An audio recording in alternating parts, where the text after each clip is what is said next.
ನಮ್ಮೆಲ್ಲರ ನೆಚ್ಚಿನ ನಾಯಕರು, ದೇಶ ಕಂಡ ಅಪ್ರತಿಮ ಆಡಳಿತಗಾರ ಹಾಗೂ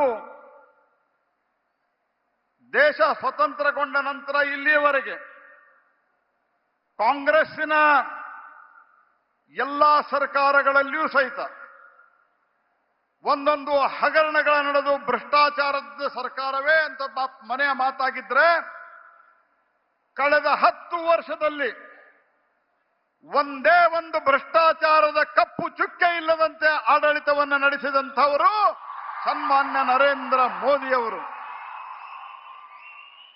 ಹಾಗಾಗಿ ಒಂದು ಆಡಳಿತ ಇನ್ನೊಂದು ಆರ್ಥಿಕ ನೀತಿಯ ಪರಿಣಾಮವಾಗಿ ಇವತ್ತು ಜಗತ್ತಿನ 5ನೇ ಅತಿ ದೊಡ್ಡ ಆರ್ಥಿಕ ಶಕ್ತಿಯಾಗಿ ಹೊರಹೊಮ್ಮಿದೆ. ಸ್ನೇಹಿತರೆ, ನಾನು ನಿಮಗೊಂದು ಮಾತು ಹೇಳಲಿಕ್ಕೆ ಬಯಸ್ತೇನೆ. ಯಾವಾಗ ಭಾರತೀಯ ಜನತಾ ಪಾರ್ಟಿ ಮುಂದಕ್ಕೆ ಬರ್ತದೆ, ಭಾರತೀಯ ಜನತಾ ಪಾರ್ಟಿ ಪ್ರವರ್ಧಮಾನಕ್ಕೆ ಬರ್ತದೆ, ಒಂದು ಅಪಪ್ರಚಾರವನ್ನ ಮಾಡುವ ಕೆಲಸವನ್ನ ಮಾಡ್ತಾರೆ. ಅದು ಏನು ಅಂದ್ರೆ, ಬಿಜೆಪಿಯವರು ಸಂವಿಧಾನವನ್ನ ಬದಲಿಸ್ತಾರೆ ಮತ್ತು ರಿಸರ್ವೇಶನ್ ಅನ್ನ ತೆಗಿತಾರೆ ಅಂತ ಹೇಳಿ. ನಾನು ಒಂದು ಮಾತು ಹೇಳ್ತೀನಿ, ದೇಶದ ಸಂವಿಧಾನಕ್ಕೆ ಮತ್ತು ಡಾಕ್ಟರ್ ಬಾಬಾ ಸಾಹೇಬ್ ಅಂಬೇಡ್ಕರ್ ಅವರಿಗೆ ಅತ್ಯುನ್ನತವಾದಂತಹ ಗೌರವವನ್ನು ಕೊಟ್ಟು ಅವರ ಪಂಚ ತೀರ್ಥಗಳನ್ನ ಯಾರಾದರೂ ಅಭಿವೃದ್ಧಿ ಮಾಡಿ ಅವನ್ನ ಪಂಚ ತೀರ್ಥ ಕ್ಷೇತ್ರ ಅಂತ ಕರೆದಂತಹ ಪ್ರಧಾನಮಂತ್ರಿ ಇದ್ರೆ ಅದು ಶ್ರೀ ನರೇಂದ್ರ ಮೋದಿ ಅವರು.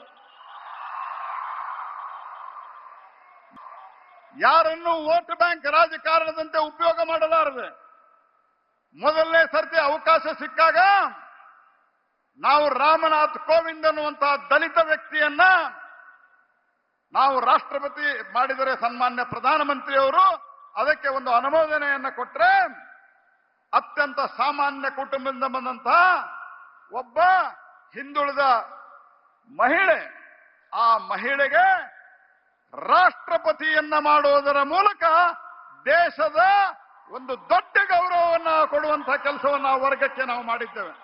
ಅನೇಕ ಟ್ರೈಬ್ ಜನ ತಾವಿಲ್ಲಿ ಇದ್ದೀರಿ, ಇದನ್ನು ತಾವು ಗಮನಿಸಬೇಕು ಅನ್ನುವಂತಹ ಮಾತು ಹೇಳ್ತೇನೆ ನಾನು.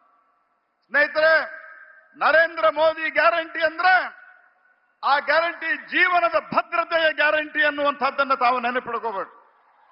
ಈ ದೇಶದೊಳಗ ಭಯೋತ್ಪಾದನೆ ಅತ್ಯಂತ ಕಮ್ಮಿಯಾಗಿ ಆಲ್ಮೋಸ್ಟ್ ಇಲ್ಲ ಅನ್ನುವಂತಹ ಸ್ಥಿತಿಗೆ ಬಂದಂತಹ ಸಂದರ್ಭದಲ್ಲಿ ಕಾಂಗ್ರೆಸ್ ಸರ್ಕಾರ ಕರ್ನಾಟಕ ರಾಜ್ಯದಲ್ಲಿ ಬಂದ ನಂತರ ಯಾವ ರೀತಿ ನಡೀತಾ ಇದೆ ಅನ್ನೋದನ್ನ ತಾವು ನೋಡಿದ್ದೀರಿ.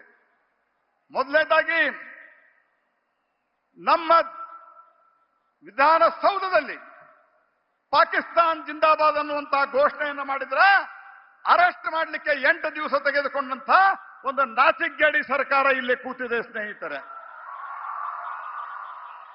ಅದೇ ರೀತಿ ಒಂದು ಕಡೆ ಈ ಸ್ಥಿತಿ ಆದ್ರೆ ನರೇಂದ್ರ ಮೋದಿ ಅವರ ಸರ್ಕಾರ ಏನ್ ಹೇಳ್ತದೆ, ಭಯೋತ್ಪಾದನೆ ಬಗ್ಗೆ ಶೂನ್ಯ ಸಹಿಷ್ಣುತೆ, ಯಾವ ಕಾರಣಕ್ಕೂ ಸಹಿಸೋದಿಲ್ಲ ಅನ್ನುವಂತಹ ಮಾತು ಹೇಳಿ ಪಾಕಿಸ್ತಾನವನ್ನು ತಹಬಂದಿಗೆ ಇಟ್ರೆ, ಇವತ್ತು ರಾಮೇಶ್ವರಂ ಕೆಫೆ ಬಾಂಬ್ ಬ್ಲಾಸ್ಟ್ ಆದಾಗ ಈ ರಾಜ್ಯದ ಗೃಹ ಮಂತ್ರಿ ಸ್ಟೇಟ್ಮೆಂಟ್ ಕೊಡ್ತಾರೆ. ಏನ್ ಸ್ಟೇಟ್ಮೆಂಟ್ ಕೊಡ್ತಾರೆ? ಅದು ಸಿಲಿಂಡರ್ ಸ್ಫೋಟ ಆಗಿದೆ ಅಂತ. ಅಂದ್ರೆ ಮುಚ್ಚಿ ಹಾಕುವ ಹುನ್ನಾರ. ಇನ್ನೊಬ್ಬರು ಕೊಡ್ತಾರೆ, ಬಿಸಿನೆಸ್ ರೈವಲರೀಸ್, ಬಿಸಿನೆಸ್ ಸ್ಪರ್ಧೆಯಿಂದ ಆಗಿದೆ ಅಂತ ಹೇಳಿ. ಹಾಗಾಗಿ ಒಂದು ರೀತಿಯಲ್ಲಿ ತುಷ್ಟೀಕರಣದ ಪರಾಕಾಷ್ಠೆಯ ಪರಿಣಾಮ. ಹುಬ್ಬಳ್ಳಿಯ ಪೊಲೀಸ್ ಸ್ಟೇಷನ್ ಅನ್ನು ಸುಟ್ಟು ಪೊಲೀಸ್ ಸಿಬ್ಬಂದಿಯನ್ನ ಕೊಲ್ಲಲಿಕ್ಕೆ ಹೊರಟಂತ 150ಕ್ಕೂ ಹೆಚ್ಚು ಅಪರಾಧಿಗಳನ್ನ ಯಾರು PFI ಜೊತೆಗೆ ಸಂಪರ್ಕ ಇಟ್ಟುಕೊಂಡಿದ್ರೋ ಅವರನ್ನ ಬೇಲ್ ಮೇಲೆ ರಿಲೀಸ್ ಮಾಡಲಿಕ್ಕೆ ಇವರು ವ್ಯವಸ್ಥೆಯನ್ನ ಮಾಡಿದಂತಹ ಸರ್ಕಾರ.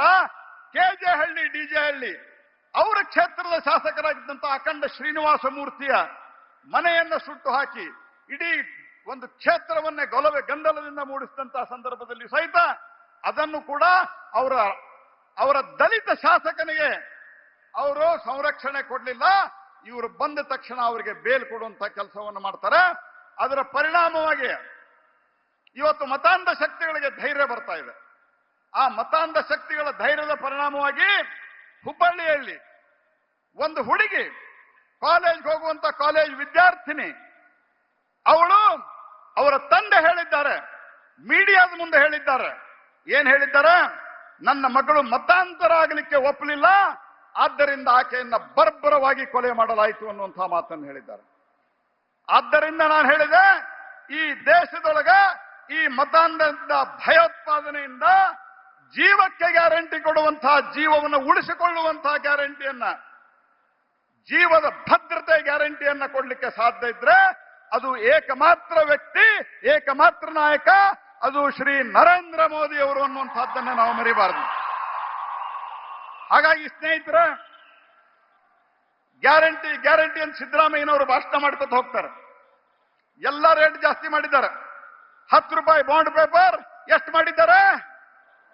100 ರೂಪಾಯಿ. 100 ರೂಪಾಯಿ ಬಾಂಡ್ ಪೇಪರ್ ಎಷ್ಟು ಮಾಡಿದ್ದಾರೆ? 500 ರೂಪಾಯಿ.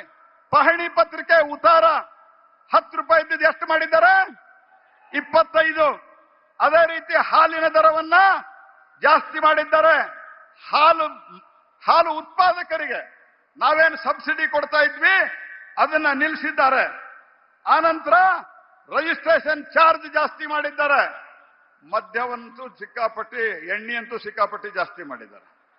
ಇದರ ಪರಿಣಾಮವಾಗಿ ಪ್ರತಿ ವ್ಯಕ್ತಿಯಿಂದ 1,000 ರೂಪಾಯಿ ಕಸುಗೊಳ್ತಾ ಇದ್ದಾರೆ, 2,000 ರೂಪಾಯಿ ಕೊಡ್ತಾ ಇದ್ದಾರೆ. ಇದು ಕಾಂಗ್ರೆಸ್ಸಿನ ನೀತಿ ಸ್ನೇಹಿತರೆ.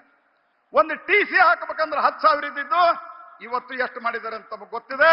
ಹಾಗಾಗಿ ಇವತ್ತು ನರೇಂದ್ರ ಮೋದಿ ಗ್ಯಾರಂಟಿ ಇದು ಜೀವದ ಗ್ಯಾರಂಟಿ, ಅದು ನಮ್ಮ ಸ್ವಾವಲಂಬನೆ ಗ್ಯಾರಂಟಿ ಅನ್ನುವಂತಹ ಮಾತನ್ನು ಹೇಳ್ತಾ ಮತ್ತೊಮ್ಮೆ ನರೇಂದ್ರ ಮೋದಿ ಅವರಿಗೆ ಸ್ವಾಗತಿಸಿ ತಮ್ಮೆಲ್ಲರಿಗೂ ವಂದಿಸಿ ನನ್ನ ಮಾತನ್ನು ಮುಗಿಸ್ತೇನೆ. ನಮಸ್ಕಾರ. ನ್ಯೂಸ್ ಫಸ್ಟ್, ನಿರ್ಭೀತಿಯಿಂದ ನಿಮ್ಮ ಪರವಾಗಿ.